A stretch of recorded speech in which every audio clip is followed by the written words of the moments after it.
सादर जय श्री कृष्ण, राधे राधे। आप सभी को दीपावली पर्व की बहुत बहुत शुभकामनाएं। यह दीपावली आपके लिए खूब सुख समृद्धि और धन लक्ष्मी लेकर के आए, आपके जीवन में खूब आनंद और उत्साह रहे।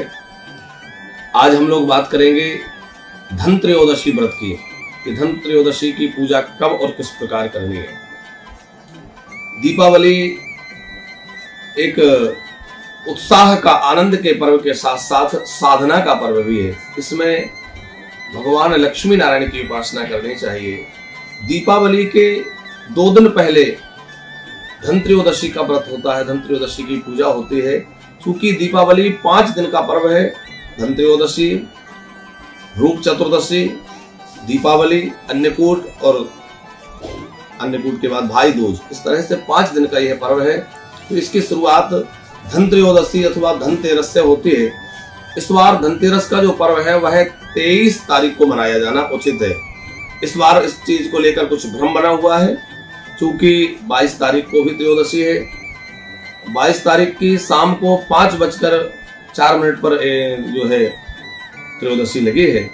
तो कुछ लोगों का मानना है कि इसी दिन त्रयोदशी व्रत मनाना चाहिए या त्रयोदशी का पूजन करना चाहिए, लेकिन यह शास्त्र सम्मत नहीं है।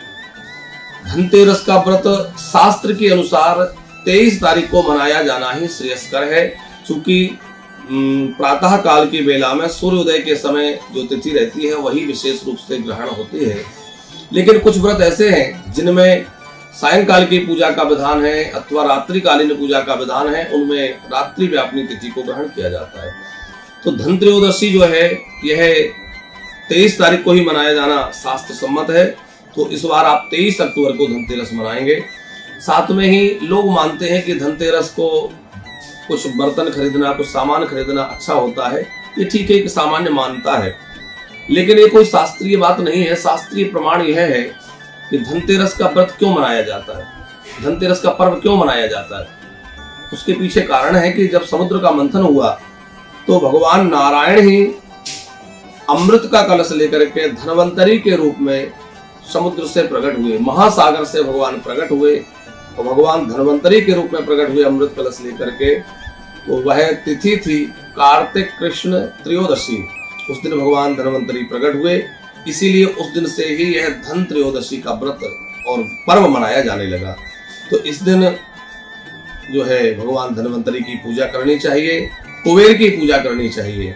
धनवंतरी जो है वह आयु और आरोग्य को देने वाले हैं और सबसे बड़ा धन जो है वो निरोगी काया है। तो इसलिए इसको धनतेरस कहा जाता है कि हम लोग जो आयु और जो है आरोग्यता को बढ़ाने वाले हमारे देवता है भगवान नारायण के स्वरूप जो भगवान धनवंतरी हैं, उनकी पूजा करके उनका आशीर्वाद लें कि हम निरोगी रहें, हमारा शरीर स्वस्थ रहे, हम प्रसन्न रहें। तो आप सबका खूब मंगल हो, आप स्वस्थ रहें, आपका जीवन मंगलमय हो। त्रयोदशी का जो पूजन है उसका जो मुहूर्त है वह प्रदोष काल में सायंकाल 5:44 से रात्रि में 8:54 तक का है। इस दिन आप विशेष रूप से भगवान कुबेर और धनवंतरी जी का पूजन करें।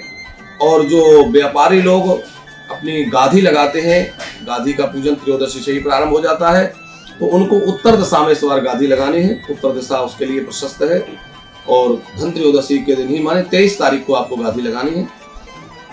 उस समय 5 दीपक आपको जलाने हैं और 5 दीपकों में एक तुलसी का दीप जलाना है। संध्या के बेला में जो मुहूर्त बतलाया गया है 5:44 से है और 8:54 तक, तो एक आकाश दीप अवश्य जलाएं। आकाश दीप जलाने से हमारे पितृ प्रसन्न रहते हैं। एक यम दीप जलाएं। जिनके यहाँ 5 दिन दीपावली में यम दीप जलाया जाता है उनके घर में किसी की अकाल मृत्यु नहीं होती, उनके घर में कभी भी कोई ऐसी अप्रिय घटना नहीं होती। तो यमराज को प्रसन्न करने से, यम पीड़ा से मुक्ति मिलती है, इसलिए यम दीप अवश्य जलाएं। घर के बाहर मुख्य द्वार पर एक दीप जो है रख दीजिए।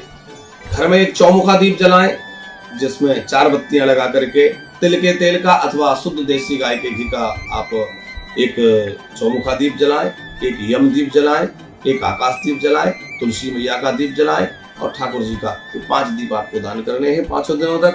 और खूब माता लक्ष्मी की आराधना के साथ साथ ठाकुर जी की आराधना करें, गैया मैया की सेवा करें और गैया मैया की कृपा से, ठाकुर जी की कृपा से आपके जीवन में खूब मंगल हो। यह दीपावली आपके लिए बहुत शुभ हो और आप सबका खूब कल्याण हो।